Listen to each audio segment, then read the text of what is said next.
ये नहीं जानते कि इनसे ना हारने का वरदान तो मैं पहले ही प्राप्त कर चुका हूँ। इसलिए युद्ध ठीक से आरंभ हो पाए उससे पहले ही इन्हें जीत लूंगा मैं।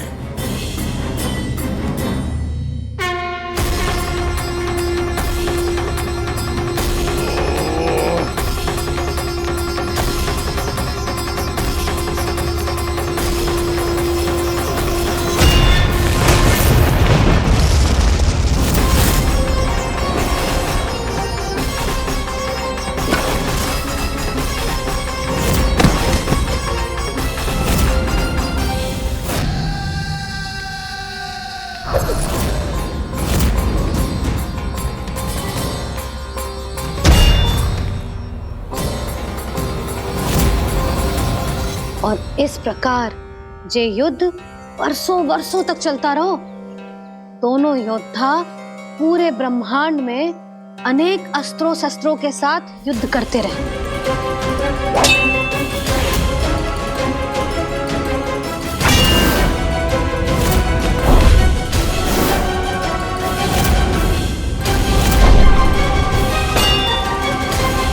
फिर क्या हुआ मैया?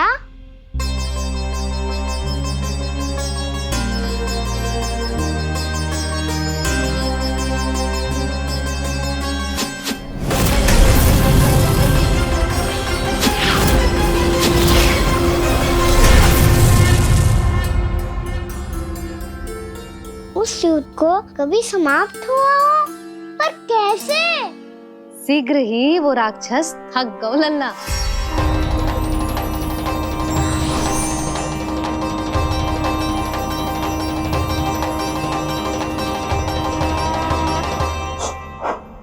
खड़े खड़े देख क्या रहे हैं नारायण? आक्रमण कीजिए, वध कर दीजिए मेरा।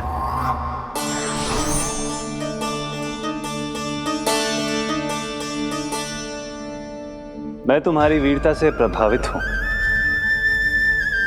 इसीलिए इतनी थकान की स्थिति में मैं तुम जैसे वीर पर आक्रमण नहीं करूंगा। जाओ विश्राम करो। यदि फिर से युद्ध करने की इच्छा हो तो तुम्हारा स्वागत होगा।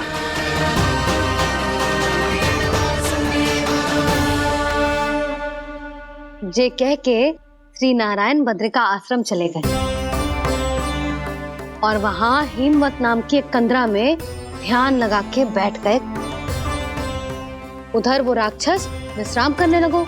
अनेकों दिन बीत गए और अब वो राक्षस मूरा फिर से स्वस्थ होके बलवान हो गया था। उसने अपनी सारी शक्ति फिर से प्राप्त कर ली थी। श्री नारायण ने उस पर दया करी थी, पर वो फिर से श्री नारायण को छलने को तैयार होगा।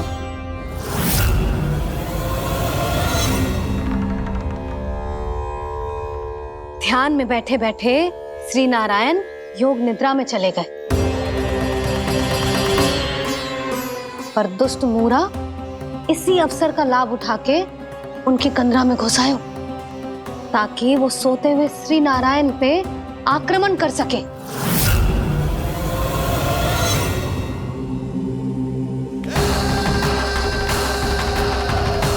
आज इस लंबे युद्ध को जीतकर अपने इस अंतिम शत्रु का भी अंत कर दूंगा मैं।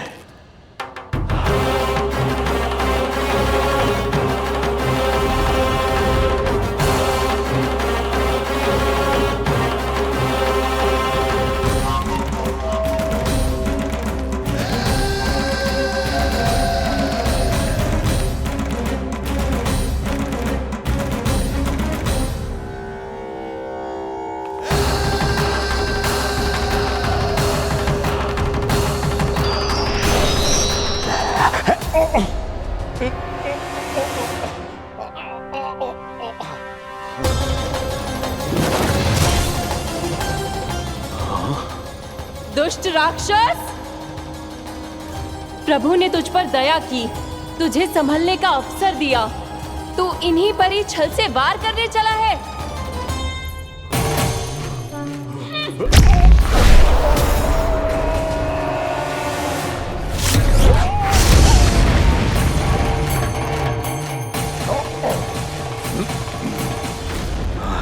मैं अजय हूँ, मुझे कोई पराजित नहीं कर सकता। ब्रह्मा का वरदान है मुझे। तूने नारायण से अपराजय होने का वरदान मांगा था मूर्ख, उनकी शक्ति से नहीं। ध्यान से देख, मैं तेरी मृत्यु हूँ, मृत्यु।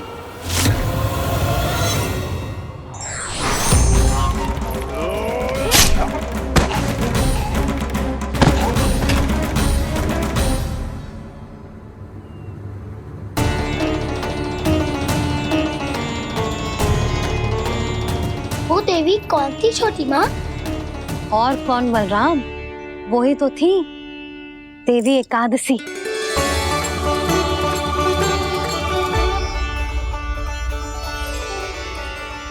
मुझे क्षमा कीजिए प्रभु, आपकी आज्ञा के बिना ही युद्ध करके आपके शत्रु को मृत्यु के घाट उतार दिया।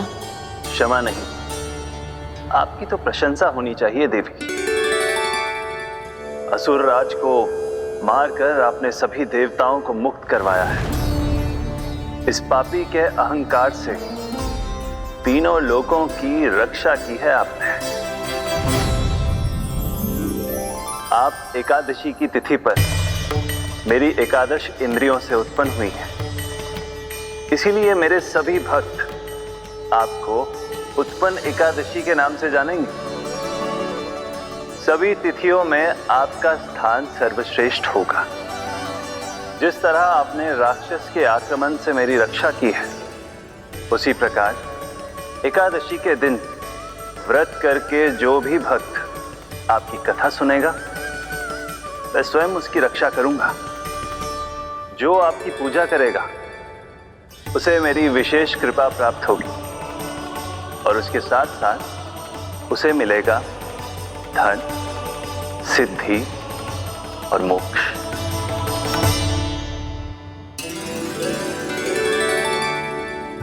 इसीलिए आज के दिन व्रत रखने का बहुत अधिक महत्व होता है। बोलो एकादशी मैया की जय। बोलो श्री नारायण भगवान की जय।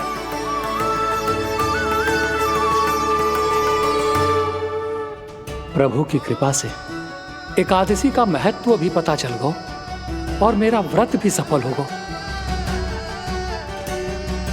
अभी नहीं भूला राम, एकादशी का व्रत पूरी तरह तभी सफल होता है जब द्वादशी के दिन उसे पूरा किया जाता है।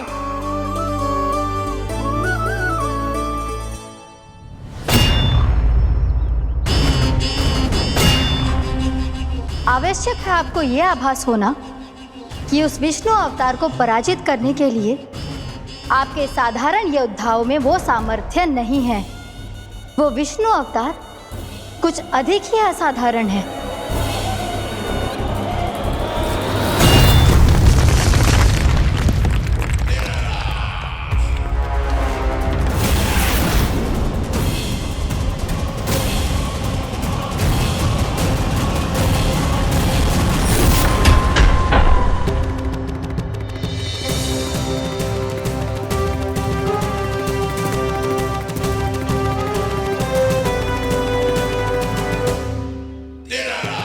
अब मैं दिखाऊंगा उस विष्णु अवतार को असाधारण शत्रु क्या होता है।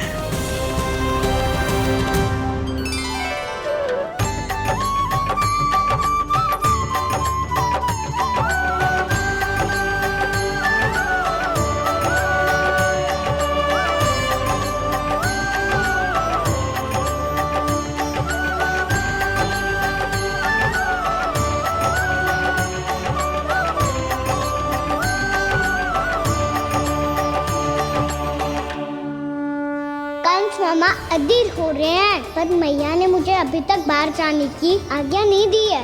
अभी उन्हें किसी और राक्षस को यहाँ भेजने से रोकने के लिए मुझे ही कुछ करना होगा।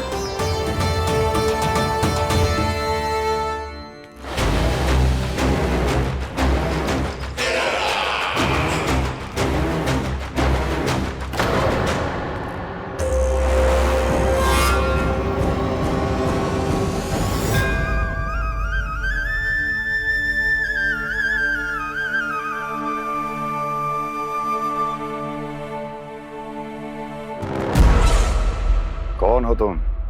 बचपन से ही मुझे मारने का सपना देख रहे हैं, सिर्फ मुझे ही नहीं पहचानते।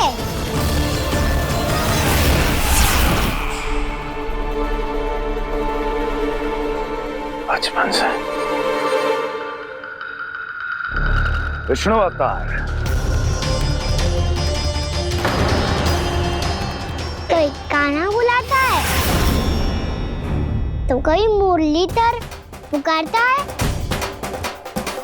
कोई माखन चोर कहता है, कोई कहता है चिच्चोर। पर विष्णु अवतार इस नाम से तो बस आप ही मुझे बुलाते हो मामा जी। इतना साहस ये तो यहाँ आ गया।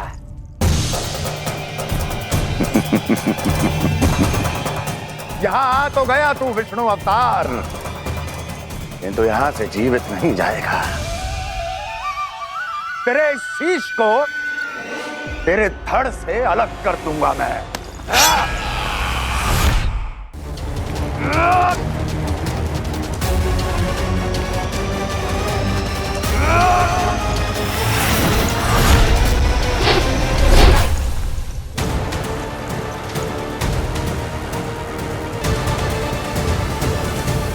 वहाँ कहाँ देख रहे हो मामा जी? मैं तैयार हूँ।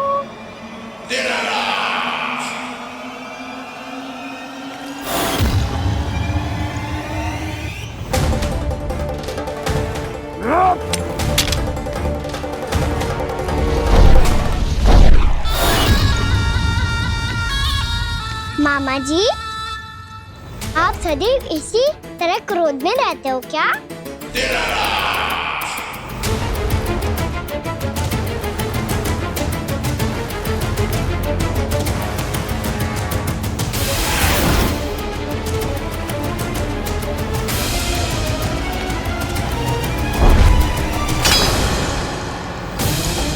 छोड़ छोड़ मेरी तलवार को। छोड़ो तो तब जब पकड़ा हूँ।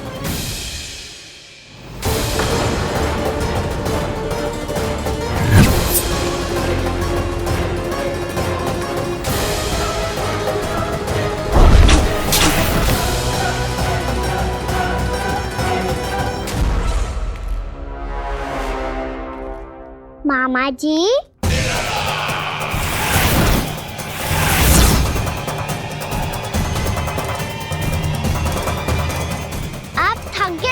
थोड़ा विश्राम कर लो। आपका तो पता नहीं, मैं अवश्य थक गया हूँ।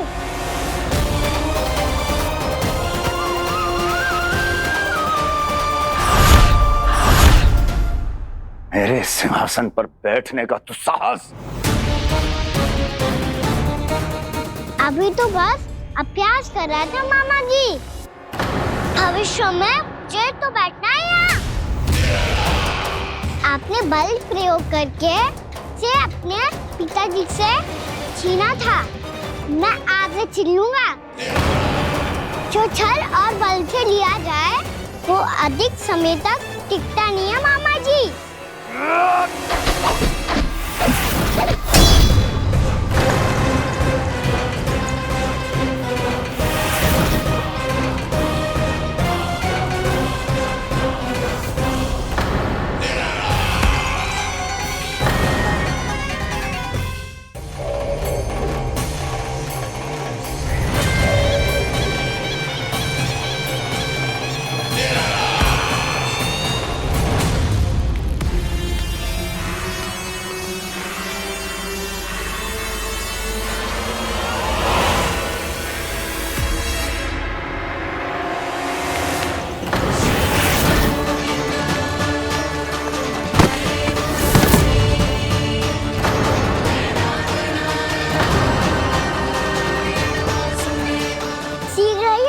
सिंहासन छोड़ना होगा।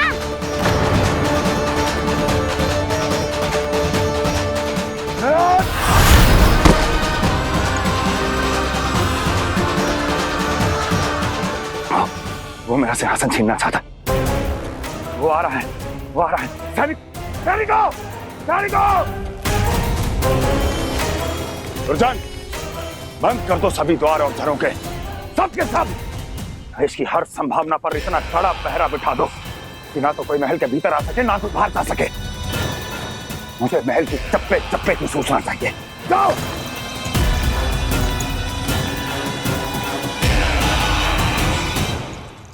सिंहासन।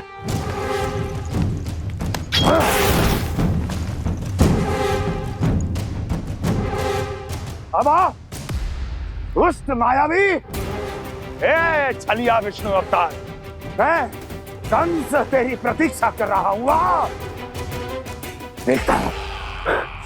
देखता हूं मेरे सिंहासन पर कैसे बैठता है तू। आ, मुझे तो बस कुछ समय चाहिए था, वो मिल गया। अब करते रहिए आप प्रतीक्षा।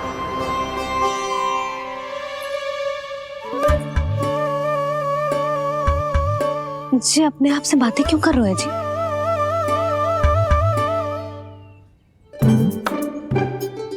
आप मुस्कुरा क्यों रहे हो? ना कछु ना। बताओ क्यों मुस्कुरा रहे हो? तुम्हीं पर गए हैं जी। जब तुम व्रत करती हो तो तुम भी ऐसा ही करती हो। इसी प्रकार भूख अधिक लगने पर अपना ध्यान भटकाने के लिए स्वयं से ही बड़बड़ाती रहती। होगा। आपको तो बस मेरा उपहास उड़ाने के लिए बहाना चाहिए।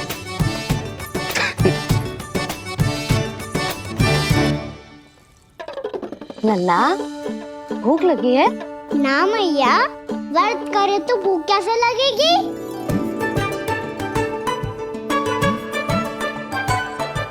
यदि लगी हो तो छोटे बालकों को थोड़ी बहुत भूल चूक क्षमा होती है।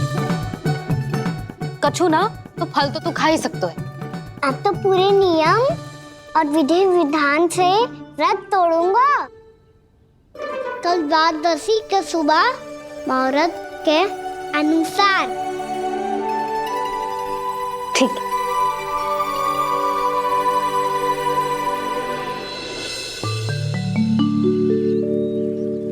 लल्ला, एकादशी समाप्त हो गई है, द्वादशी लग गई है। अब तू व्रत तोड़ सकते है। भोजन कर ले। ले।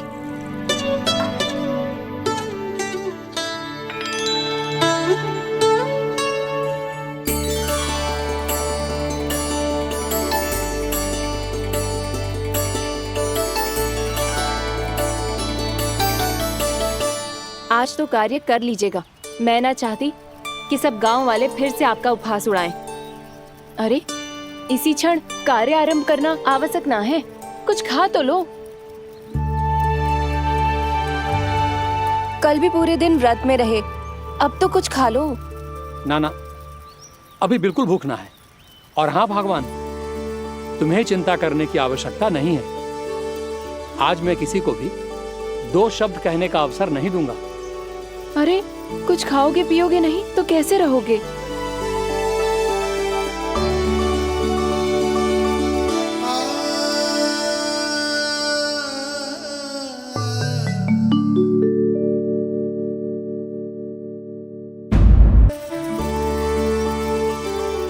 अरे, इसी क्षण कार्य आरंभ करना आवश्यक ना है। कुछ खा तो लो।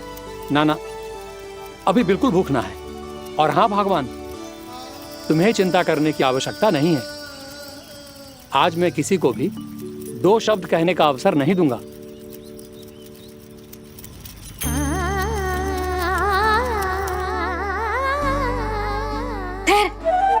मैं तेरे लिए मट्ठा लेके आती हूँ। व्रत के बाद पीने से पेट ठंडा रहता है। रुक।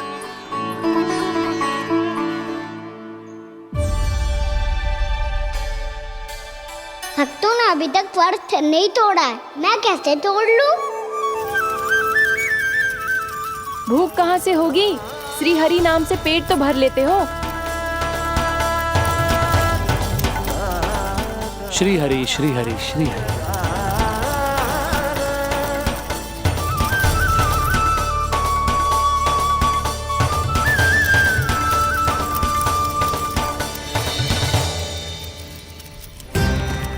हरि हरि प्रभु हरि, हरि हरि प्रभु हरि, हरि हरि प्रभु हरि, हरि हरि प्रभु हरि।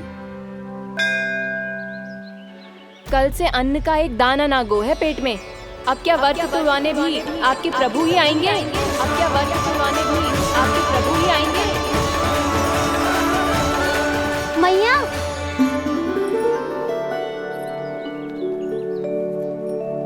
मैया पहले व्रत तोड़ के कच्चू खा तो लो। अभी ना, लौट के आने के बाद। हाँ,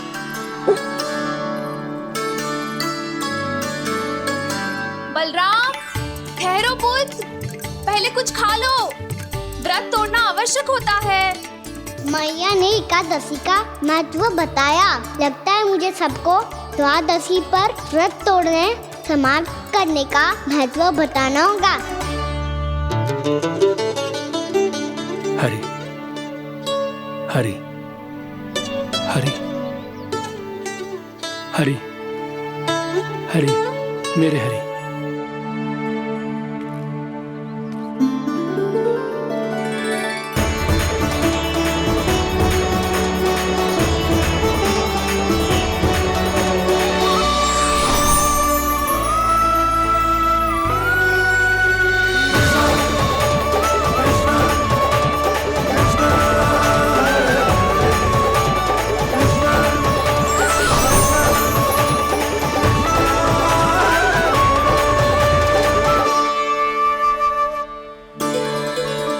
अभी अभी तो मैंने बच्चों की माँ को वचन दिया था कि आज किसी को शिकायत करने का अवसर ना दूंगा, और अब मैं प्रभु श्री हरि की कल्पना जसोमती रानी के लल्ला में ही करने लगा।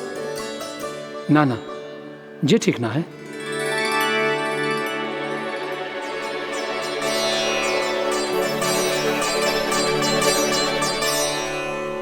ठीक ही तो है, बिल्कुल सही पहचाना है आपने। बड़े तो बड़े, अब तो बालक भी हमारा उपहास उड़ाने लगे। मैं आपका उपहास नहीं उड़ाने आया, मैं तो आपके एकादशी के व्रत को पूरा कराने आया हूँ।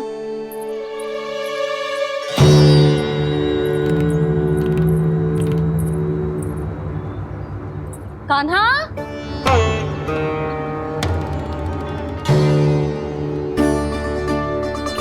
तो ये रे आपकी छड़ी और ये रे मेरी पीठ। सेक देना तापड़ तोड़। आज तो इसकी पीठ सेक के रहूंगी मैं। मैया घर पे भूखी मुझे ढूंढ रही होगी। लो, आज द्वादशी के दिन पहले प्रहर में भोजन करके अपना एकादशी का व्रत पूरा करो आप। धन्यवाद राजकुमार, पर अभी हमें भूख नहीं है। बहुत सारा काम पड़ा है, और अभी थोड़ी ही देर में शंकरी बहन भी अपनी मटकी लेने आती होंगी।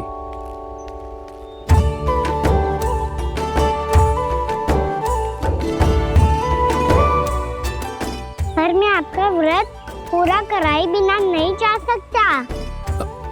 भला क्यों? भक्त भूखा रहे और भगवान खा ले, ऐसा हो सकता है भला?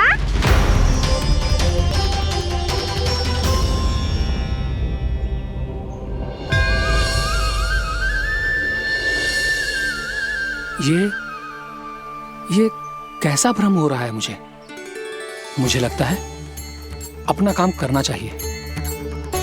द्वादशी के पहले प्रहर में व्रत पूरा करना बहुत आवश्यक होता है। ना तो एकादशी का व्रत भी पूरा ना मानो जाता। इतनी सारी ज्ञान की बातें तुम्हें कैसे पता है लल्ला?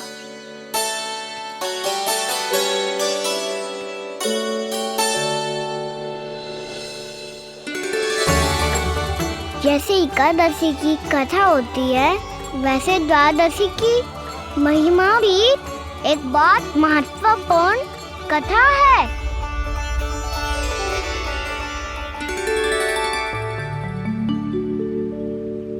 कैसी कथा? बिल्कुल सही समय पे आई हो आप, क्योंकि आपको ये कथा आपको अवश्य सुननी चाहिए।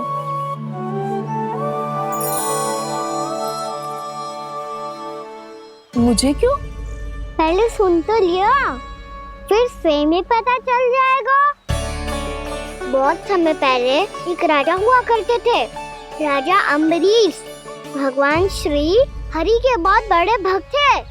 ओम नमो नारायणाय। ओम नमो नारायणाय।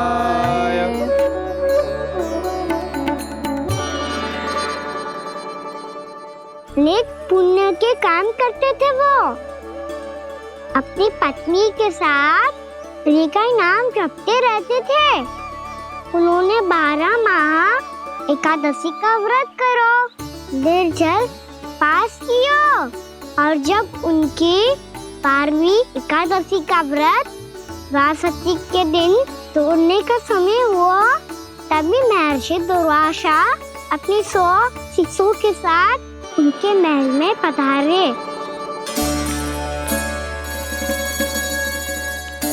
प्रणाम स्वीकार करें महर्षि।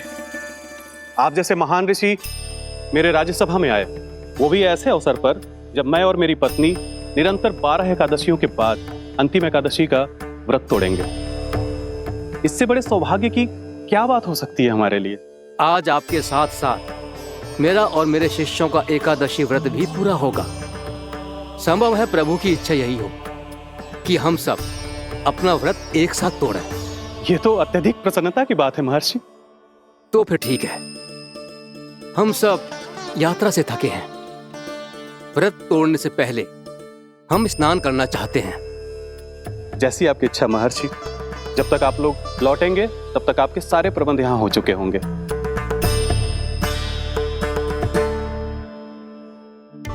महर्षि दुर्वासा स्नान करने गए थे, पर उन्हें लौटने में विलंब हो रहा था, और इधर द्वादशी पर व्रत पूरा करने का मुहूर्त बीता जा रहा था। महाराज अमरेश बड़ी विरगता के साथ महर्षि दुर्वासा के लौटने की प्रतीक्षा कर रहे थे। महाराज, व्रत तोड़ने का मुहूर्त बीता जा रहा है, बस कुछ ही समय बचा है। महर्षि और उनके शिष्यों को लौटने में न जाने कितना समय लग जाएगा। मेरा सुझाव है कि आप मुहूर्त समाप्त होने से पहले व्रत अवश्य तोड़ लें। गुरुदेव, हमने महर्षि दुर्वासा को वचन दिया है कि जब तक वो लौटेंगे नहीं तब तक हम व्रत नहीं तोड़ेंगे। इसीलिए मैं उनके लौटने के बाद ही भोजन ग्रहण करूंगा। पर महाराज, मुहूर्त यदि बीत गया और समय रहते हुए नहीं आए तो महाराज आपका व्रत पूरा नहीं होगा। महाराज, आपको उसका फल नहीं मिलेगा। महाराज, 12 एकादशियों का व्रत व्यर्थ चला जाएगा। किंतु गुरुदेव, यदि मैंने भोजन कर लिया तो ये तो अतिथियों का अपमान होगा। आप उचित कह रहे हैं महाराज। भोजन के लिए उनकी प्रतीक्षा अवश्य कीजिए महाराज। पर मुहूर्त रहते हुए एक तुलसी का पत्ता और जल ग्रहण कर लीजिए। इससे आपका व्रत भी पूरा हो जाएगा और अतिथि का मान भी रह जाएगा। आपका सुझाव अच्छा है गुरुदेव।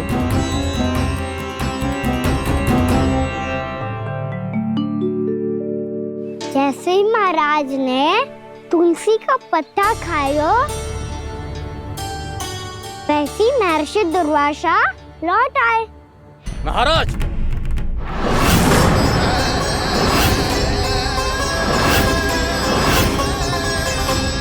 महाराज को उपास तोड़ते देखते बहुत क्रोधित हो गए।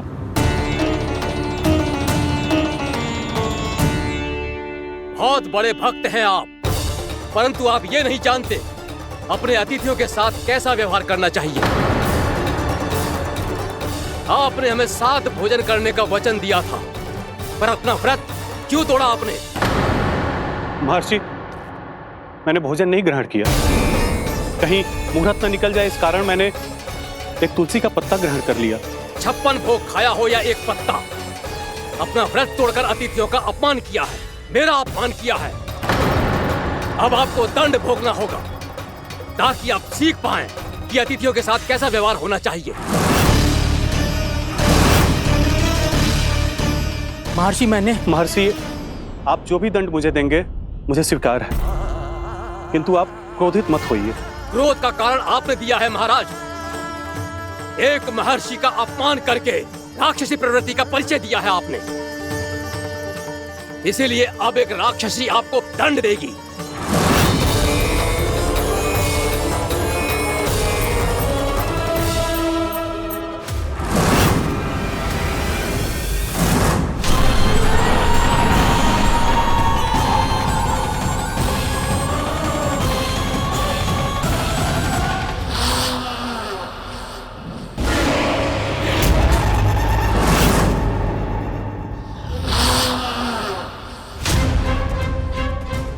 हे प्रभु, यदि मैंने सच में महर्षि का अपमान करने की भूल की हो तो मैं उसका परिणाम भोगने के लिए प्रस्तुत हूं।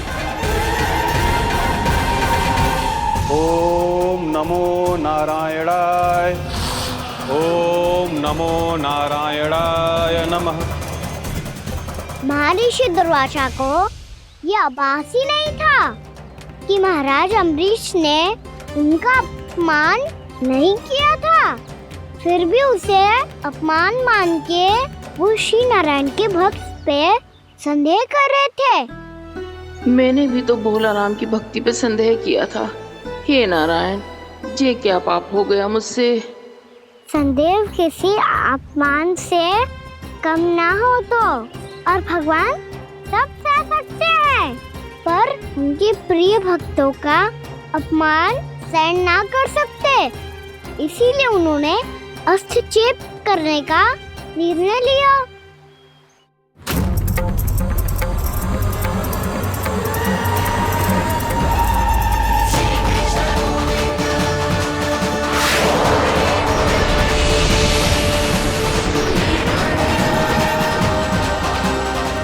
ओम नमो नारायणाय।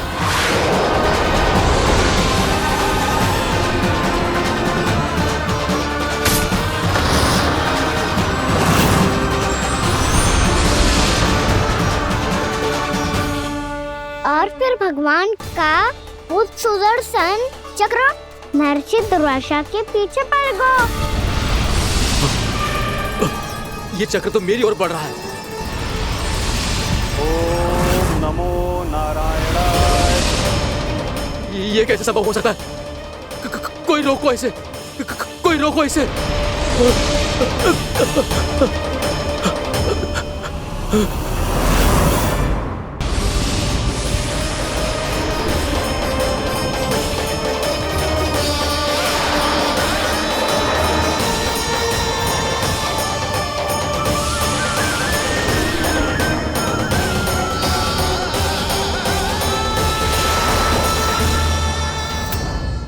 चक्र से अपने प्राण कैसे तैसे बचाते बचाते महर्षि दुर्वासा ब्रह्मलोक जा पहुँचे।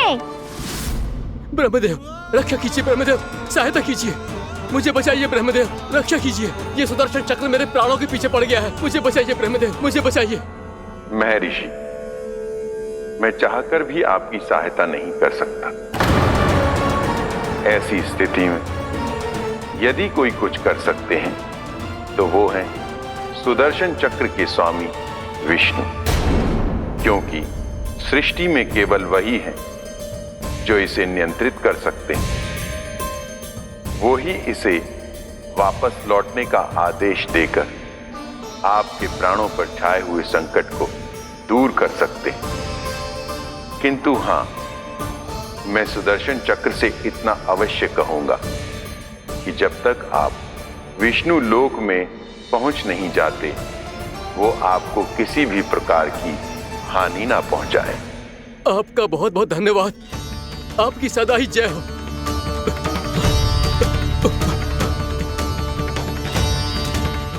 फिर क्या था? भागते भागते महर्षि दुर्वासा सीधे भगवान श्री हरि के शरण में बैकुंठ पहुंच गए। त्राहिमाम प्रभु, त्राहिमाम, मुझे बचाइए। मेरी सहायता कीजिए प्रभु, मेरी सहायता कीजिए। मैं आपके इस चक्र और ऊर्जा से नहीं भाग सकता प्रभु। कृपया करके अपने सुदर्शन को रोकिए, इसे वापस लीजिए प्रभु। यह असंभव है महर्षि। एक बार सुदर्शन चक्र मेरे हाथों से छूट जाए तो अपना उद्देश्य पूरा किए बिना, मेरे भक्तों की रक्षा किए बिना वापस नहीं लौटता। कोई तो उपाय होगा प्रभु। कृपया करके मेरे प्राण बचाइए प्रभु। मैं सुदर्शन की ऊर्जा से जलकर भस्म नहीं होना चाहता प्रभु।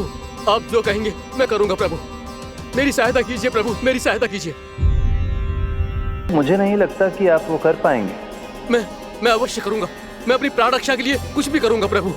आपने मेरे भक्त राजा अम्बरीश को भक्ति का कर्तव्य निभाने के लिए अपमानित और दंडित किया है महर्षि, पर भक्त की रक्षा करना भगवान का कर्तव्य है।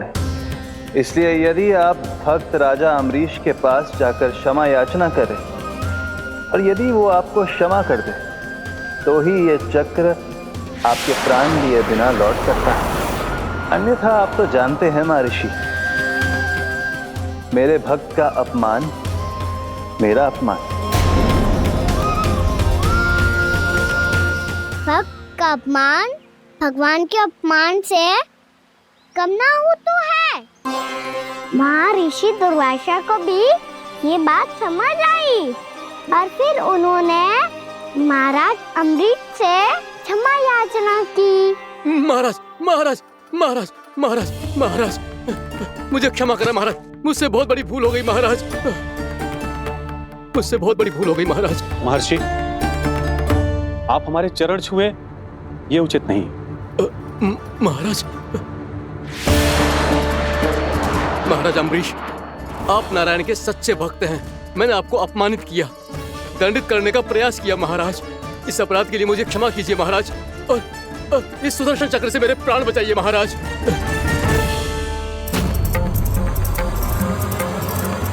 हे महान सुदर्शन, यदि महर्षि के लिए मेरे हृदय में अभी भी वही सम्मान और प्रेम हो जो इनके प्रथम आगमन पे था, तो कृपया आप अपने धाम वापस लौट जाइए।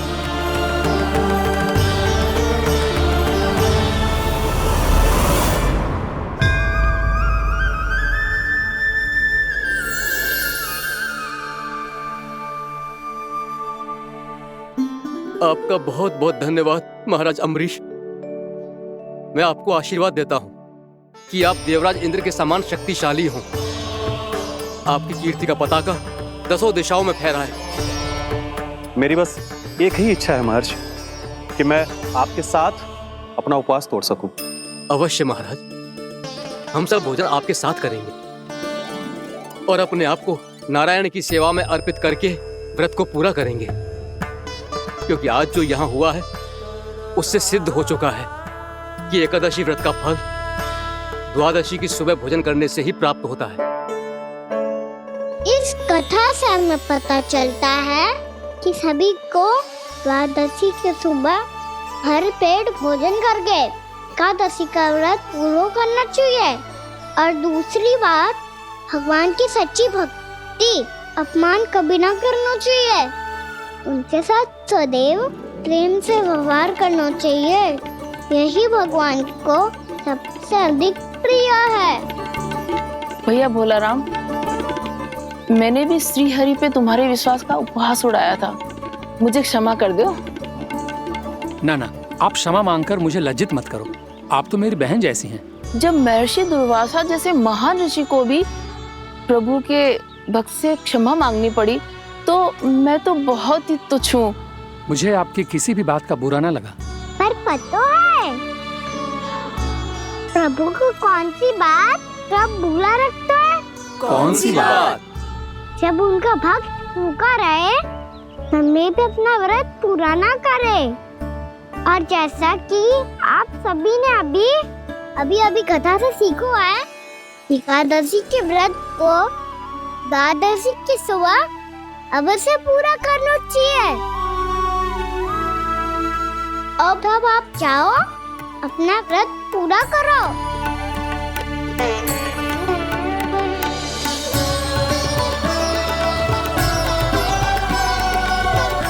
मैं आपके लिए जल लेके आती हूँ।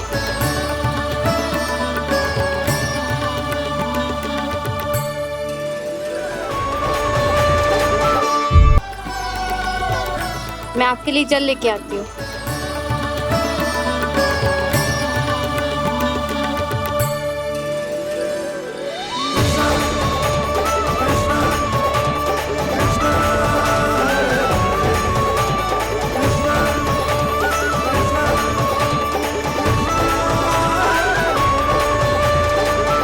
लो खाओ।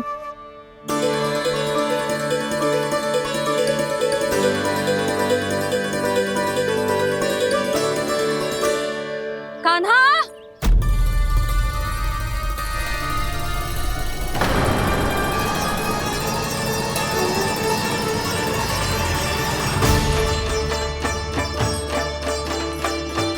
बोलो काका, सिगरेट छुपा लो मुझे, मैया आ रही है, बहुत क्रोध में लगती है।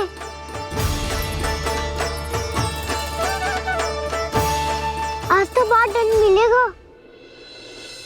अभी क्षण भर पहले तो ये साक्षात भगवान के रूप में बात कर रहे थे और अब अचानक ही ऐसे बालक बन गए जो मैया से दंड मिलने के भय से व्याकुल हैं। बोला काका किस सोच में पड़ गए? सिगरेट छुपा लो मुझे।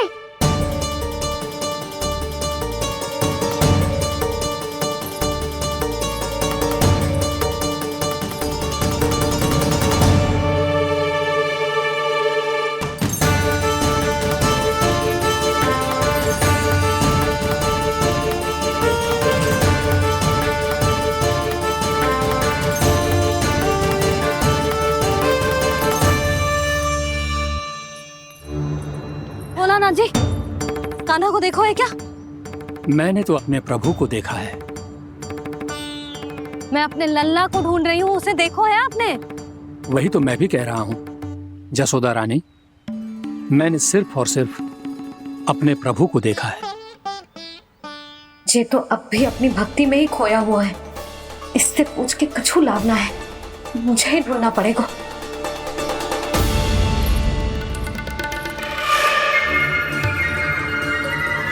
बच गए।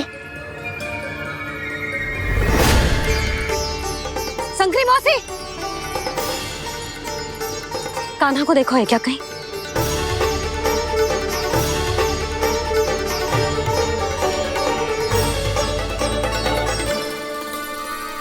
बोला काका मुझे सिगरेट निकालो ना यहाँ से, मैया फिर से इधर ही आ रही है। सब कहते थे श्री हरि मेरे घर ना आ सकते। देखो आज प्रभु आ गए, उन्होंने अपने हाथ से मेरा व्रत पूरा कराया। हाँ आते हैं और आगे भी आएंगे हमारे श्री हरि हमसे मिलने और आके मोक्ष देंगे, है ना?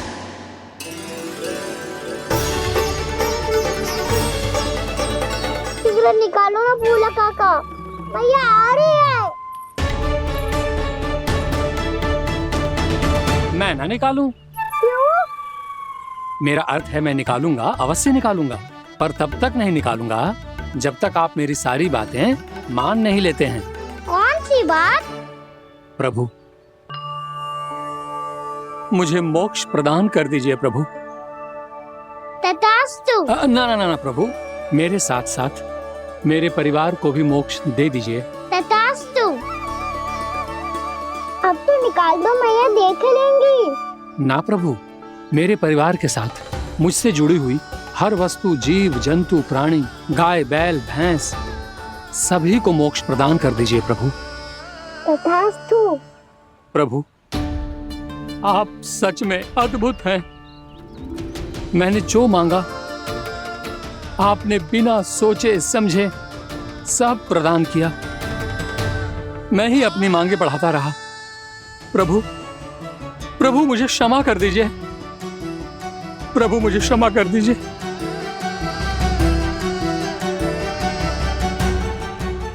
आइए प्रभु।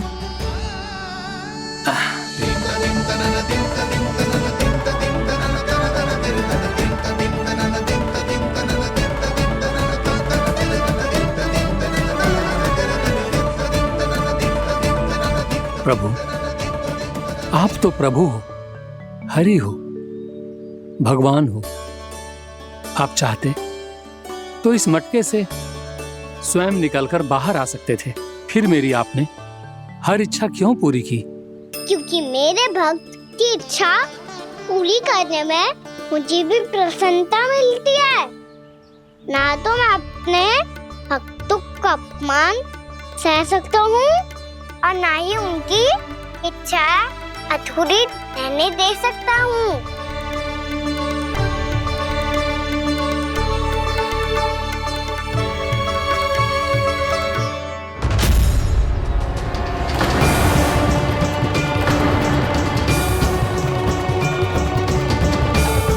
क्या कही थी तूने?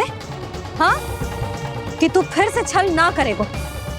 फिर मुझे बिना बताए घर से बाहर कैसे निकलो? क्षमा करना मैया, पर जो आपने सिखाया था मैंने तो उसी का ही पालन करो है। फिर से चतुराई कर रहे हो ना? हाँ, आप ही ने तो कही थी ना, यदि कछु करने से किसी को हानि ना पहुंच रही हो या फिर किसी अच्छे कार्य में सहायता हो रही हो तो आज्ञा लेने की आवश्यकता ना होती। यदि तेरे कछु करने से किसी और की कोई हानि ना हो रही हो या किसी के अच्छे कार्य में सहायता हो रही हो तो मुझसे आज्ञा लेने की आवश्यकता ना है। तो किस अच्छे कार्य के लिए आया है यहाँ? एकादशी के सुबह एकादशी का व्रत खोल के भोजन करा जाता है। ये बात ना तो भोला काका को पता थी, ना शंकरी मासी को और ना ही किसी और को। और तुझे पता थी? हाँ, मेरी मैया ने बहुत अच्छे से सिखाया है मुझे। जैसे कल तूने एकादशी कथा सुनाई थी ना, आज वैसे ही तेरे लल्ला ने सबको द्वादशी कथा सुनाई है। सच्ची यशोदा रानी जी, इसने तो हमारी आंखें ही खोल दी। और भाभी, सच तो ये है कि मुझे भी ना पता था कि ये इतना बड़ा ज्ञानी है और इतना अधिक समझदार।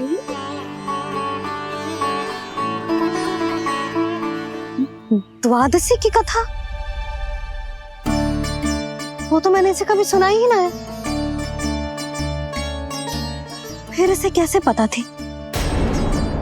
रानी जी, जो स्वयं भगवान हैं, भला उन्हें कैसे कुछ नहीं पता होगा। मैंने तो इन्हें पहचान लिया। और हाँ, आप सब लोग भी इन्हें अपने अंतर्मन की आंखों से देखिए, हो सकता है इन्हें पहचान पाएं। ये कोई और नहीं है, श्री नारायण है, मेरे श्री हरि, मेरे प्रभु। जय श्री हरि।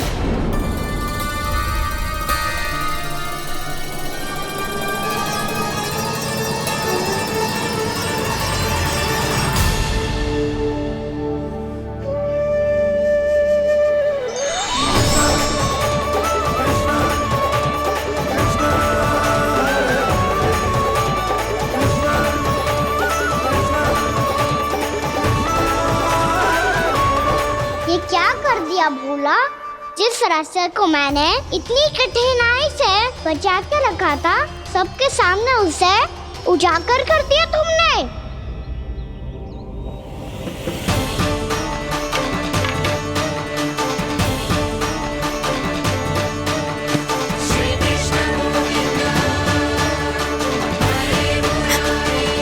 नारायण, नारायण, श्री नारायण।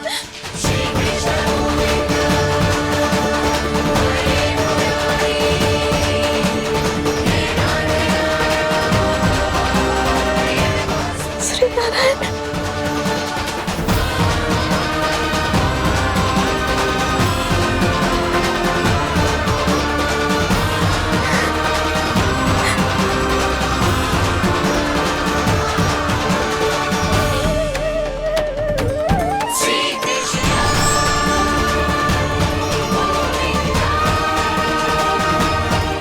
श्री नारायण प्रभु।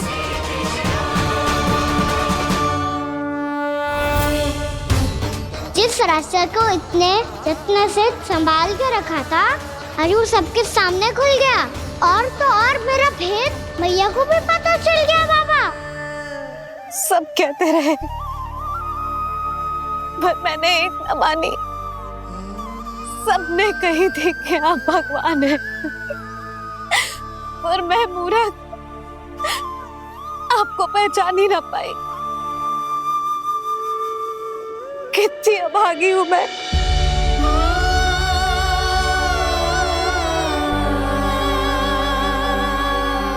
जिस मुंह से मुझे आपकी महिमा गानी चाहिए थी, उसी मुंह से मैंने आपको डांटा है।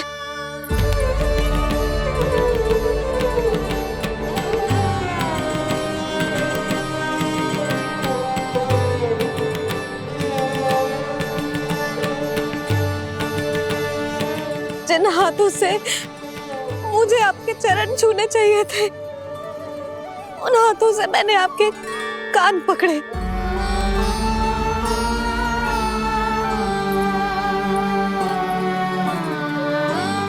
मुझे तो आपकी सेवा करनी चाहिए थी प्रभु, और मैंने आपको दंड दियो, आपको घर से बांध दियो।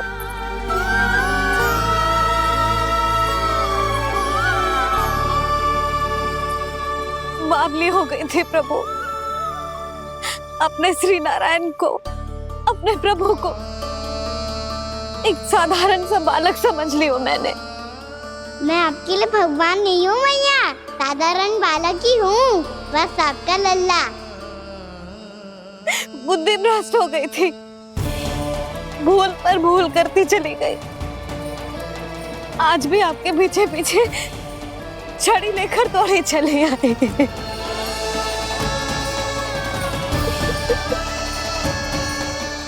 अपने आप को दोष मत दो मैया, आपके ममता के लिए तो जन्म लिया है मैंने। हमारा मन बदलने मत दो, मेरे लिए वही पुरानी भैया बनी रहो आप, और मुझे रहने दो आपका वही नटखट लल्ला। मुझे क्षमा कर दो प्रभु, मुझे क्षमा कर दो। बाबा ये कैसा अंत हो गया आज? मैया तो मुझे भगवान मानने लगी, पर मैं इसे स्वीकार नहीं कर सकता। अभी नहीं बाबा, इतनी शीघ्र नहीं। आप ऐसे खड़े क्यों बाबा?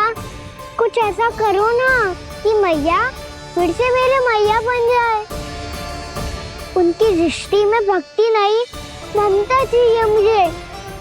कान्हा, मेरे सामर्थ्य में हो तो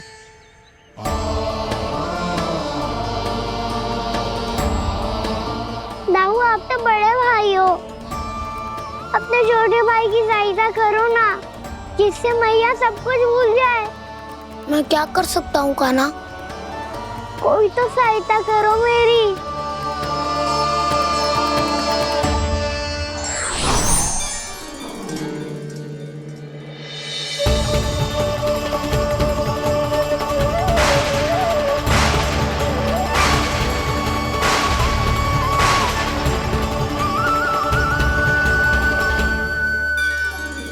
अपने आप को संभालिए प्रभु।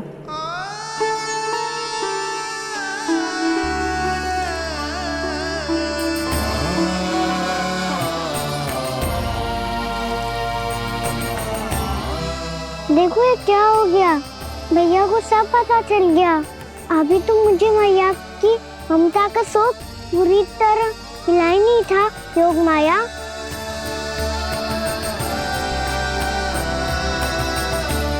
मेरी सहायता करो ना।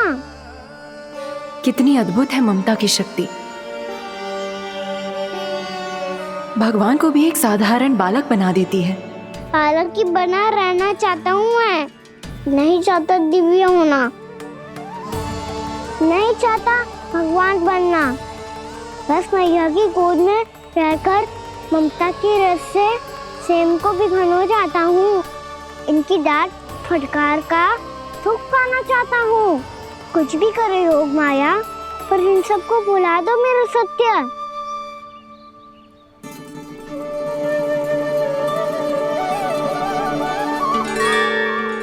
पर इन्हें तो मोक्ष का वरदान मिल गया है प्रभु, इसलिए इनके लिए समय की गति को लौटा पाना संभव नहीं होगा। प्रभु, अब मुझे ये सब भूलने की कोई आवश्यकता नहीं है। मुझसे जो त्रुटि हुई है अब वो दोबारा कभी नहीं होगी, और आज के बाद आपका ये सत्य मैं किसी को नहीं बताऊंगा प्रभु, क्योंकि मुझे पता चल गया है कि आपका यशोमती मैया के लल्ला बने रहना कितना आवश्यक है।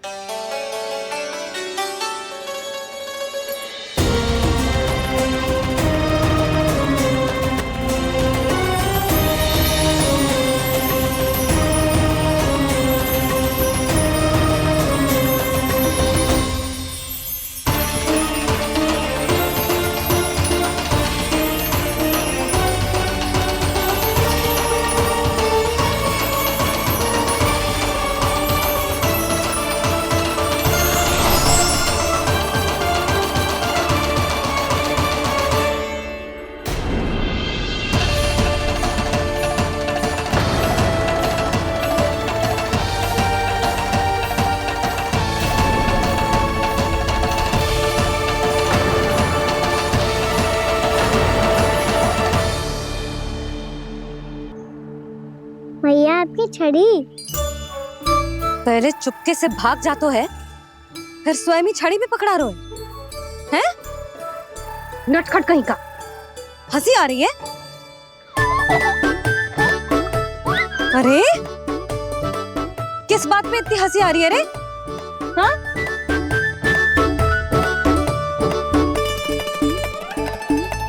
आपकी लीला अद्भुत है प्रभु, और अद्भुत है आपका मैया के प्रति प्रेम। हंसी ना है मैया, ये तो प्रसन्नता है, अपने मैया से मिल जाने की प्रसन्नता। अच्छा, ढूंढ मैं तुझे रही हूँ और तू कह रहे हो कि मैं मिल गई तुझे। तू घर चल लल्ला, अच्छे से पिटाई करूंगी तेरी।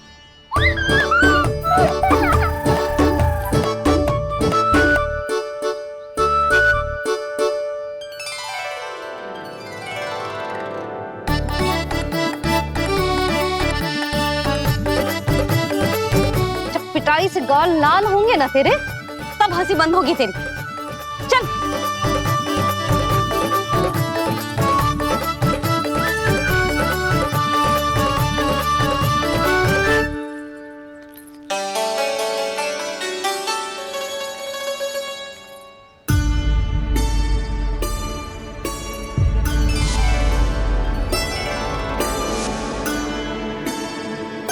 लगता है भैया की और चतन स्मृति वापस आ रही है।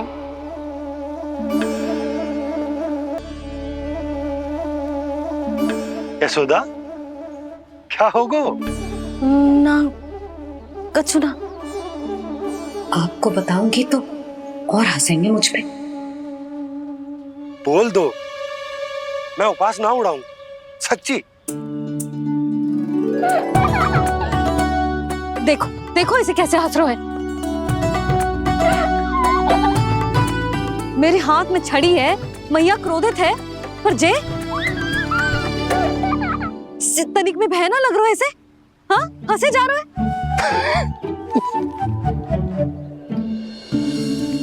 दोनों बाबा लल्ला एक जैसे हो। चल तू, चल चल। दाऊ, आप तो बड़े भाई हो, अपने छोटे भाई की सहायता करो ना, जिससे मैया सब कुछ भूल जाए। सुबल, तू कच्चू खा क्यों ना रहो है? व्रत ही करना था तो बलराम के जैसे कल कर ले। तो कल तो एकादशी भी थी। खाना के बिना कछु करने का मेरा मन ही ना कर। तो बात तो सच्ची है, उसके बिना गोचारण भी ऐसा लगता है जैसे कितना भारी कार्य है, व्यवस्था में करना पड़ता है। सही कह रहे हो तुम दोनों।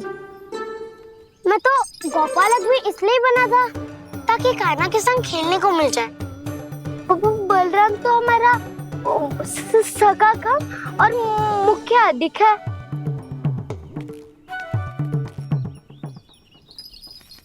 रुक जाओ, तुम सब कुछ देर विश्राम कर सकते हो।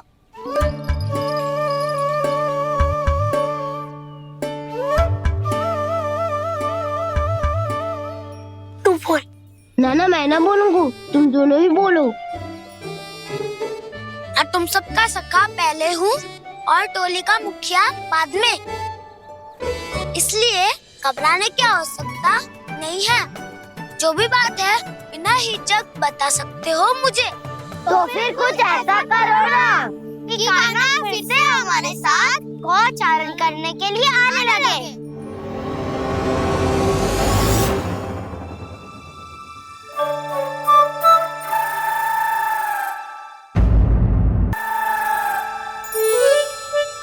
बिना कछु बताए भाग गओ। ये भी ना सोचा तेरे बिना मैया बाबा व्रत कैसे तोड़ेंगे? देखो देखो अभी भी हंस रहा है।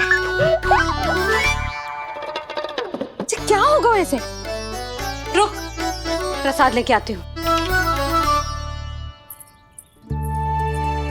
क्षमा कर दो मैया, पर जैसा आपके लिए मैं हूँ वैसे ही मेरे लिए मेरा भक्त, इसीलिए भोला राम का व्रत तोड़वाने जाना आवश्यक था।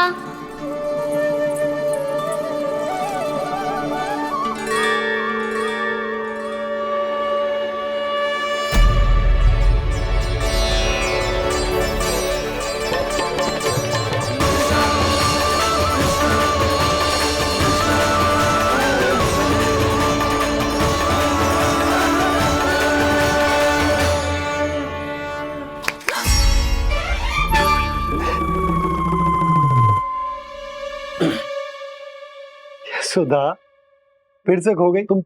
अरे कौन से स्वप्न लोक में चली जाती हो तुम बार बार? हमें भी बताओ।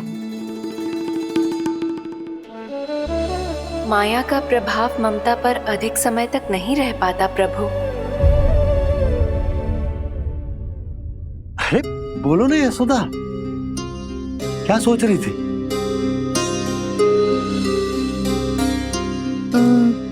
मैंने ना श्री नारायण को देखो है। हाँ वो तो मैं भी देख रहा हूँ, यही तो है हमारे सामने। ये वाले ना, तो मैंने साक्षात श्री नारायण को देखो है, वो भी अपने कान्हा के भीतर देखो। कान्हा के भीतर? ना मतलब कान्हा और ये दोनों आमने सामने थे।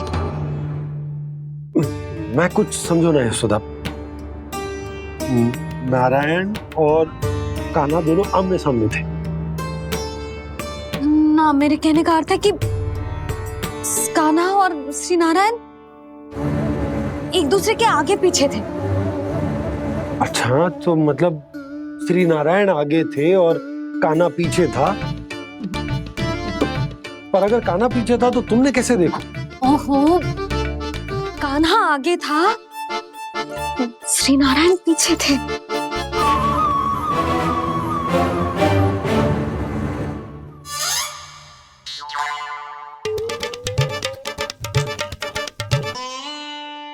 यशोदा एक बार फिर से सोचकर बताओ कि नारायण आगे थे या कान्हा आगे था?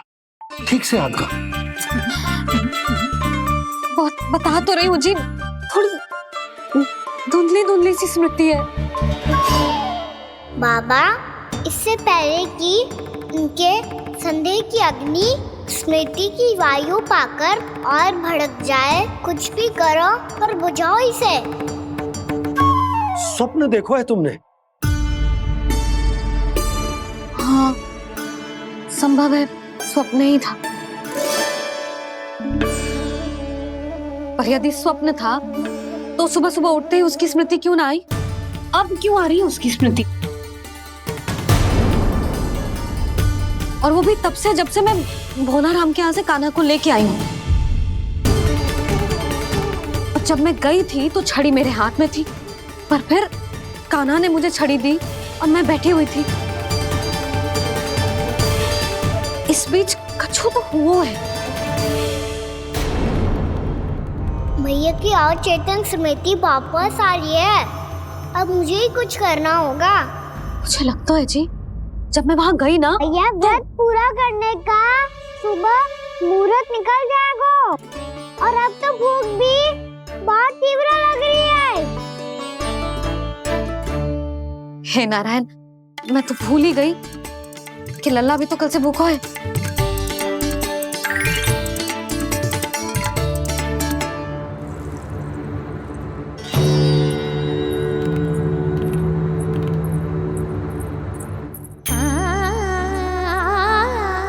ले खा।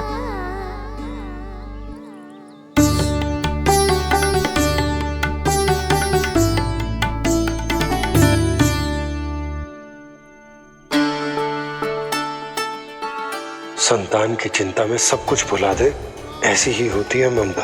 और कान्हा को अच्छे से पता है कि इसको लाभ कैसे उठाना है। हाँ बाबा, लाभ ना, मैं तो मैया की ममता का आनंद उठाना चाहता हूँ, जितना संभव है उससे भी अधिक।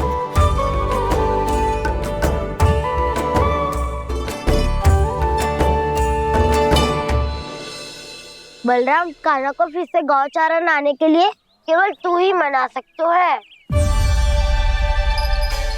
तुम्हें ही वो क्षमता है, हमारी टोली के मुख्य गोपालक जो हो तुम।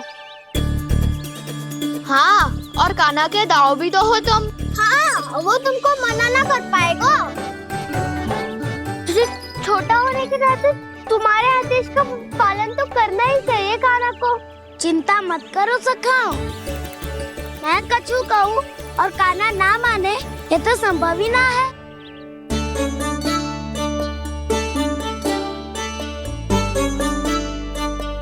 आज जो हुआ ना जाने और कितने समय तक मेरा सत्य आपसे छिपा रह पाएगा, इसीलिए अब से अधिक समय मैं आपके साथ ही बिताऊंगा।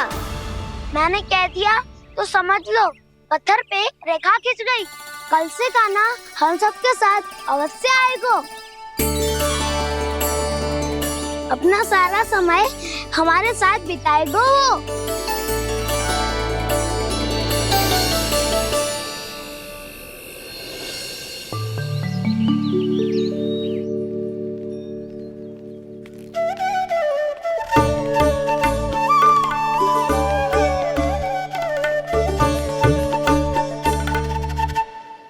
अभी तक तैयार नहीं हुए?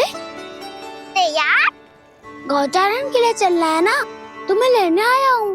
नाना दाऊ, मैं ना चल सकता, मुझे आज्ञा ना है। वो तो माखन चोरी के लिए भी नहीं थी। उस दिन जो वक्कासुर के सामने चले गए थे तुम, तभी तो नहीं थी आज्ञा। इसलिए आज्ञा का बहाना मत ही बनाओगा ना। बहाना नहीं दाऊ, मैं तो सच्ची कह रहा हूँ। मैया को फिर से दुखी ना कर सकते हो और हम सबको दुखी कर सकते हो तुम। आज मैं तुम्हारी एक ना सुनूंगा कान्हा। घर पे रहते हुए कितने सप्ताह हो गए तुम्हें?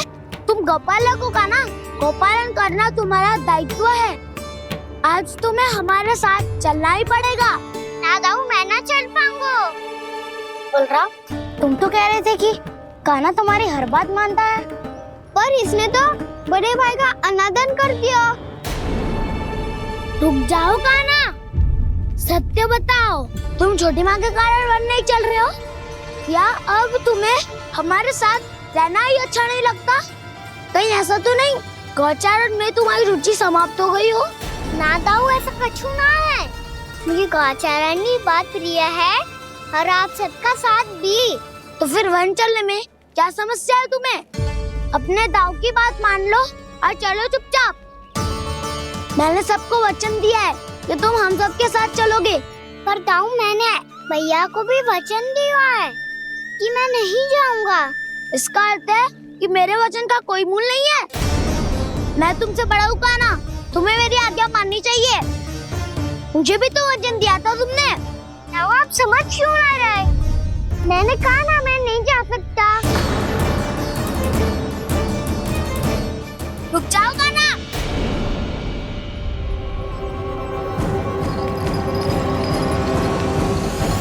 ऐसे कैसे नहीं आ सकते? मैंने बल्कि हम सब ने तुम्हारी हर शरारत में तुम्हारा साथ दिया है, चाहे माखन चोरी हो या गौचारण। और अब तुम अपने दाऊ को ही पीठ दिखा के जा रहे हो। दाऊ, मैं आपका बहुत सम्मान करता हूँ, पर मैंने कहा ना, मैं नहीं जा सकता। मुझे मेरी मैया के साथ ही रहना है। तो फिर तुम्हारे लिए मैं यही महत्वपूर्ण है। दाऊ नहीं, सखा नहीं, गयाऊ भी नहीं। कान्हा ने तो तुम्हारी बात मानने से मना कर दिया बलराम। लग तो है सच्चो भाई ना है। जानते हो इससे क्या सिद्ध होता है कान्हा? कि तुम छोटी माँ के पुत्र नहीं हो, कि तुम छोटी माँ के पुत्र नहीं हो। दाऊ, ये क्या कह रहे हो आप? और नहीं तो क्या, तुम उनके वास्तविक पुत्र होते तो अपने दाऊ की आज्ञा कभी नहीं टालते। ऐसा मत ही कहो दाऊ, मैं अपनी मैया का ही लल्ला हूँ। मुझे तो लगता है छोटी माँ हाथ से ग्रह करके लाई है तुम्हें। अब ऐसा क्यों बोल रहे हो दाऊ? क्योंकि मैं वो सत्य देख रहा हूँ जो तुम नहीं देख पा रहे हो। छोटी माँ और छोटे पापा दोनों गोरे हैं और तुम अपना रंग देख लो, स्वयं विचार कर लो। जी तो मैंने भी सोचा था, बस बोला नहीं। हाँ तो क्या हुआ, मेरी त्वचा का रंग अलग है, मैं उन्हीं का ही लल्ला हूँ। बस धूप में तुम सबके साथ इतना खेला हूँ कि मेरी त्वचा का रंग बदल को है। बड़बोली बात मत ही कर कान्हा, स्वयं को बचाने के लिए हम पर दोष लगा रहे हो। सत्य तो ये है कि तेरी त्वचा सदैव से ऐसी थी काना। लग तो है ये कि बलराम सही कह रहा है। इसका अर्थ है कि सस्ते में नन काका यशोदा काकी इसके हाथ से ग्रेप करके आए हैं। बालक हाथ में थोड़ी ना मिलता है।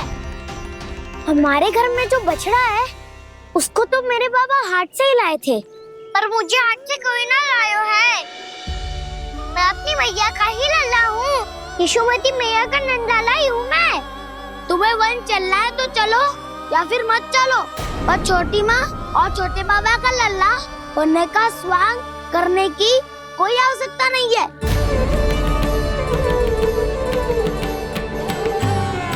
तुम भी अति करते हो का ना, कब एक बालक की तरह व्यवहार करते हो और कब भगवान की तरह, कुछ समझ में नहीं आता। भगवान की तरह? मैंने भगवान क्या क्या? हाँ हाँ कह दिया तो कह दिया। खड़े खड़े मेरा मुंह क्या देख लो, चलो। या फिर तुम सबको भी अपने मैया के पल्लू में बंधकर घर पे ही रहना है।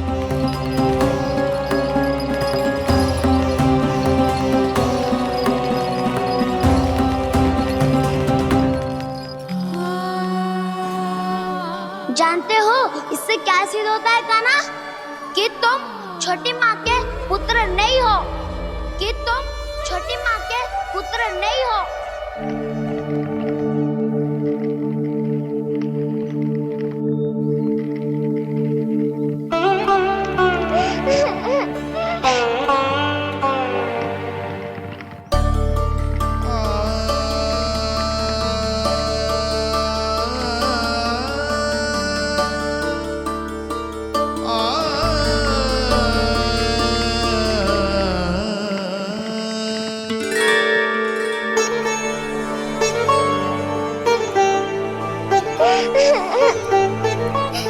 क्या हो गो लल्ला, रो क्यों रहो?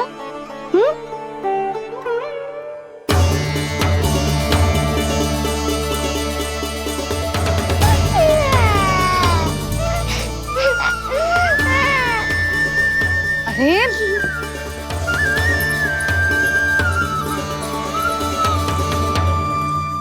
मैया को ना बताए को लल्ला, क्या हुआ?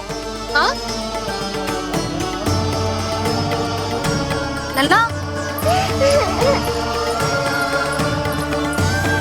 क्यों रो रहा है लल्ला? बता, किसी ने कछु कही है क्या? क्या होगा लल्ला? मैं आपका लल्ला ना हूँ।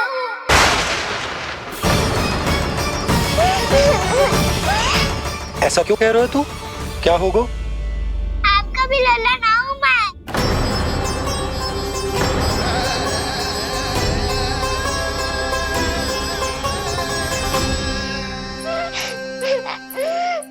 लल्ला, कान्हा, जे क्यों कह रहे हो लल्ला?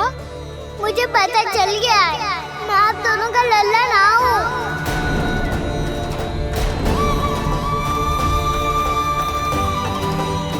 कुछ भी उल्टा सीधा बोल रहे हो, तू मेरा ही लल्ला है। ना आप मुझे हाथ से गिरा करके लाई हो।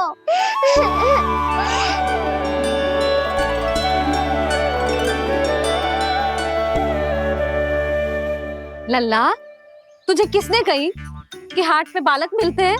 मिलते हैं, पूरी गैया का बालक भी तो हाट से ही आयो है। अच्छा, क्षण भर के लिए मान लिया कि हाट में बालक मिलते हैं, पर तुझे कैसे पता चला कि तुझे हाट से ही लेके आए? मेरा रंग देखो और फिर अपना हाथ देखो। मैं रात के अंधेरा जैसा हूँ और आप दिल की उजारी जैसी। बाबा का रंग भी आप जैसा ही है, बस मैं ही बावला हूँ।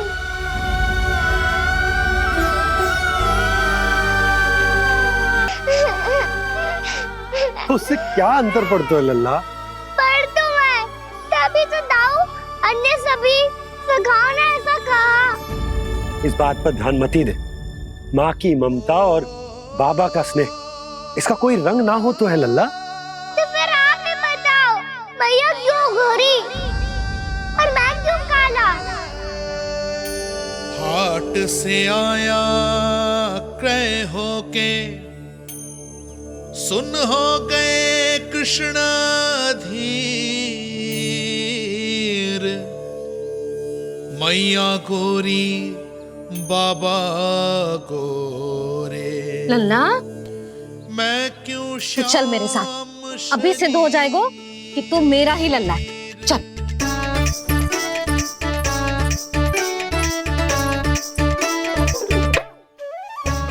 ये दोनों लल्ला और मैया का मन कछु समझ ही ना आता, कछु ना कछु उटपटांग करते ही रहते हैं दोनों।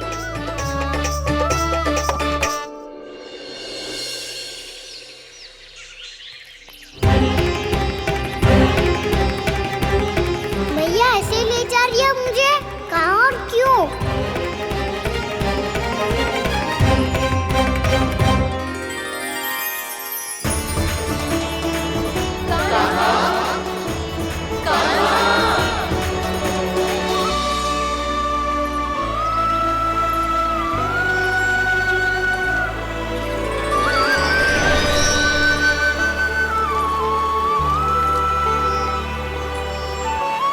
खाना आए हैं, कितने दिनों के बाद खाना आए हैं।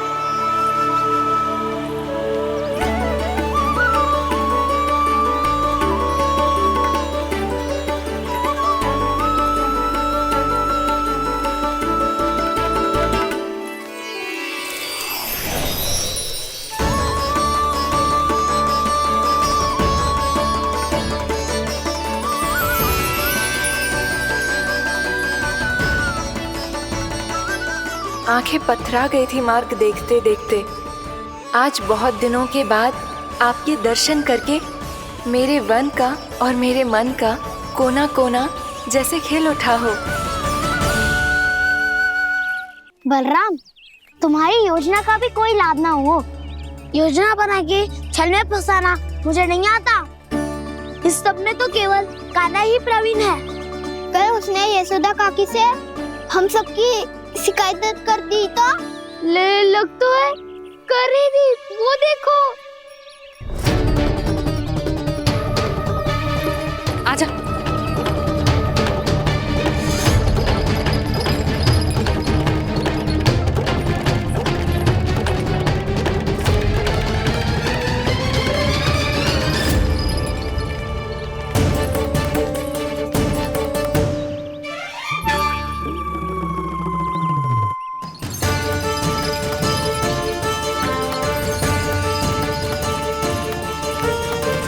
बलराम, बलराम,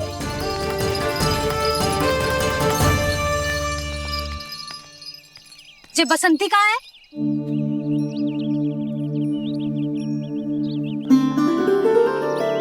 जे देख बसंती, हाँ, और उसका लल्ला वो गोपी। उन दोनों की त्वचा का रंग एक सा है? कान्हा, तू देख के बता, बसंती और उसके लल्ला का रंग एक सा है? और जे देख डमरू, इसका जन्म तो तेरे सामने हुआ था ना, हाँ? और उसकी मैया गोमती, इन दोनों के त्वचा का मिलान कर, एक सा रंग है?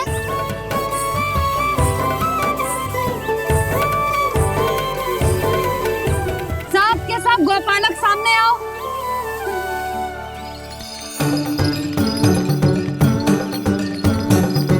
अब तुम सब भी देख के बताओ, दोनों की त्वचा एक जैसी है या रंग अलग अलग है?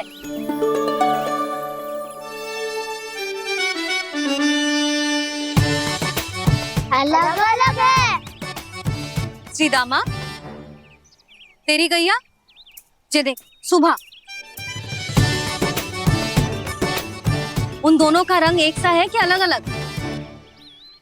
तो जब सुबह और श्यामू का रंग अलग हो सकता है, डमरू और गोमती का रंग अलग अलग हो सकता है, और जे गोपी और बसंती का रंग अलग अलग हो सकता है, तो भी जे सब मैया और लल्ला ही है ना?